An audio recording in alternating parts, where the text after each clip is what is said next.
கிறிஸ்துவில் பிரியமானவர்களே, ஆண்டவராகிய இயேசு கிறிஸ்துவின் நாமத்திலே உங்கள் யாவரையும் வாழ்த்தி ஆசீர்வதிக்கிறேன். இந்த நாளுக்கென்று தேவன் நமக்கு அருளி இருக்கும் ஜீவ வார்த்தை நியாயாதிபதிகளின் புஸ்தகம் 14ஆம் அதிகாரம் 14ஆம் வசனத்தில் உள்ளது. அப்பொழுது அவன் பட்சிக்கிறவனிடத்திலிருந்து பட்சணமும் பலவானிடத்திலிருந்து மதுரமும் வந்தது என்றான். என்னை கேட்கும் தேவனுடைய பிள்ளைகளே, ஒரு விடுகதை இங்கே சொல்லப்பட்டிருக்கிறது. அந்த விடுகதை அவர்களால் 3 நாள் மட்டும் விடுவிக்க கூடாதே போயிற்று என்று எழுதியிருக்கிறது. இந்த நாளிலும் ஒரு விடுகதையில் இருந்து ஒரு வெற்றி வார்த்தையை தேவன் நமக்கென்று வாக்குத்தத்தமாய் அருளியிருக்கிறார்.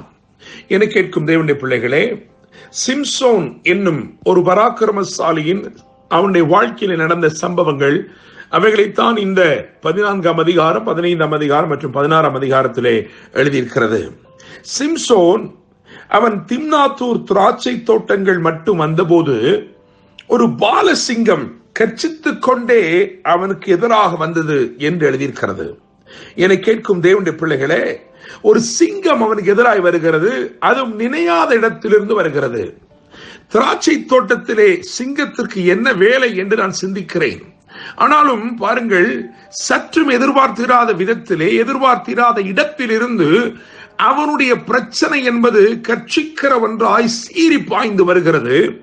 அப்பொழுது வேதம் ஒரு காரியத்தை குறிப்பிடுகிறது. தேவனுடைய பிள்ளைகளே, 6வது வசனத்தை பார்க்கும் பொழுது, நியாயாதிபதிகள் புஸ்தகம் 14ஆம் அதிகாரம் அதன் 6வது வசனத்தை பார்க்கும் பொழுது, அப்பொழுது அவனுடைய கரத்திலே ஒன்றும் இல்லாமல், அதாவது கர்த்தருடைய ஆவி அவன் மேல் பலமாய் இறங்கினதினால் அவன் தன் கையில் ஒன்றும் இல்லாதிருந்தும் அதை ஒரு ஆட்டுக்குட்டியை கிழித்து போடுகிறது போல் கிழித்து போட்டான் என்று எழுதியிருக்கிறது.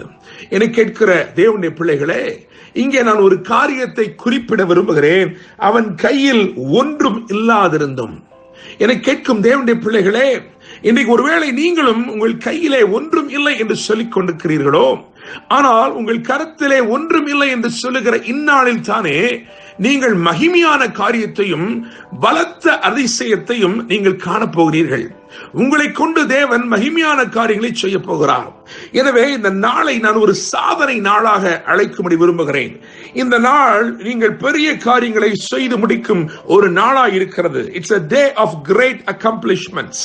என கேட்கும் தேவனுடைய பிள்ளைகளே, இது உங்களுடைய சுய பலத்தினால் அல்ல, தேவ ஆவியினாலே, தேவ ஆவியானவர் உங்கள் வாழ்க்கையில செய்யும் அற்புதங்களினாலே அமைகிற பெரிய சாதனையாய் இருக்கிறது. தேவனுடைய பிள்ளைகளே, அவன் கையில் ஒன்றுமில்லை என்று எழுதியிருக்கிறது. அவன் கையிலே ஒன்றுமில்லாத சூழ்நிலையிலே தேவன் அவனை பலப்படுத்தினது நிமித்தமாய் அவன் ஒரு பெரிய ஜெயத்தை அங்கே அவன் எடுத்துக் கொள்கிறான். தேவனுடைய பிள்ளைகளே, இன்னுமாக நீங்கள் 8வது வசனத்துக்கு வரும் பொழுது அங்கே வேதம் சொல்கிறது, சில நாளைக்கு பின்பு அவன் திரும்பி வருகிறானாம். அவன் திரும்பி வருகிற பொழுது அந்த சிங்கத்தின் உடலை பார்க்கிறதற்கு வழி விலகி போனான். இதோ சிங்கத்தின் உடலுக்குள்ளே தேனீ கூட்டமும் தேனும் இருந்தது. என கேட்கும் தேவனுடைய பிள்ளைகளே, அவன் ஜெயம் பெற்று அவன் திரும்பி வருகிறான். அவன் திரும்பி வருகிற பொழுது பாருங்கள், அவன் அங்கே அந்த சிங்கம் அங்கே அதன் உடல் அங்கே கிடக்கிறது. தான் மேற்கொண்ட, தான் ஜெயம் எடுத்த தேவன் அவனுக்கு வெற்றி கொடுத்த, அவன் கையிலே ஒன்றுமே இல்லாமல் இருந்த பொழுது அவன் ஜெயித்தானே, அந்த ஜெயம் அப்படியே அந்த ஜெயத்தின் அந்த ஒரு நினைவு போல அது அங்கே கிடக்கிறது. அந்த சிங்கம் அங்கே கிடக்கிறது, சிங்கத்தின் உடல் அங்கே கிடக்கிறது. வேதம் சொல்லுகிறது, அதற்குள்ளே தேனும் தேனீ கூட்டமும் இருந்ததாம். என்னை கேட்கும் தேவனுடைய பிள்ளைகளே, நினைத்து பார்க்க முடியாத விதமாய் அமைந்த ஒரு அதிசயத்தை பாருங்கள். வெற்றி பெற்று போனான், இப்பொழுது திரும்பி வருகிறான். அவன் நினைக்க முடியாத விதமாய் நன்மை அவனுக்காய் காத்திருக்கிறது. நாற்றம் எடுக்கக்கூடிய இடத்தில் இருந்து நினைத்திராத நன்மை புறப்பட்டு வந்தது. என கேட்கும் தேவனுடைய பிள்ளைகளே, இதைத்தான் ஆண்டவர் உங்கள் வாழ்க்கையிலே வாக்கு பண்ணுகிறார். நீங்கள் நினைத்து பார்க்க முடியாத விதமாய் பிரச்சனைகள் வந்தது. அந்த பிரச்சனைகளிலே தேவன் ஜெயத்தை கொடுத்தார். அது முடிந்து போனதை நினைத்தீர்கள். ஆனால் தேவன் சொல்லுகிற, இல்லையப்பா, அந்த பிரச்சனையிலே நீ ஜெயம் எடுத்தாயே, உனக்கு எது தீமை செய்ய வந்ததோ, எது தீமை செய்யும்படிக்கு பலன் கொண்டு எழுந்து உனக்கு விரோதமாய் நின்றதோ, வந்ததோ அதில் இருந்து உனக்கு நான் நன்மையும் நான் கொண்டு வரப்போகிறேன். இதுதான் கர்த்தர் இன்றைக்கு அனுப்புகிற வார்த்தை. என கேட்கும் தேவனுடைய பிள்ளைகளே, இந்த சூழ்நிலை ஏன் வந்தது? நான் திராட்சை தோட்டங்களுக்குள் தானே நடந்து போனேன், ஏன் இப்படியாக என் மேல் வந்தது? இது எனக்கு விரோதமாய் சீரிப்பாய் இந்த முகாந்திரம் என்ன என்று கேட்டாயே, தேவன் உனக்கு வெற்றியை மாத்திரமல்ல, அந்த தீமை உனக்கு விரோதமாய் எழும்பி நின்ற தீமை, கர்ச்சித்து உனக்கு விரோதமாய் பாய்ந்ததே, அந்த தீமையிலிருந்தே தேவன் ஒரு நன்மையும் உனக்கு கொண்டு வந்து தரப்போகிறார். தேவனுடைய பிள்ளைகளே, நீங்கள் வேதத்திலே பல சம்பவங்களை நான் வாசிக்க முடியும். யாத்திராமத்தின் புத்தகம் 2ஆம் அதிகாரம் 6 முதல் 9 வரையுள்ள வசனங்களை வாசித்து பார்க்கும் பொழுது, எங்கே இருந்து கொடுமையான சட்டம் பிறந்ததோ அங்கே இருந்து கனிவான சகாயமும் கிடைத்தது. தேவனுடைய பிள்ளைகளே, 1 சாமுவேல் 19ஆம் அதிகாரம் 19, 20 ஆகிய வசனங்களையும் அதை தொடர்ந்து வசனங்களை வாசிக்கும் பொழுது, தீமை செய்யும்படிக்கு புறப்பட்டு வந்தவர்களே தீர்க்க தரிசனம் உரைக்க ஆரம்பித்தார்கள்.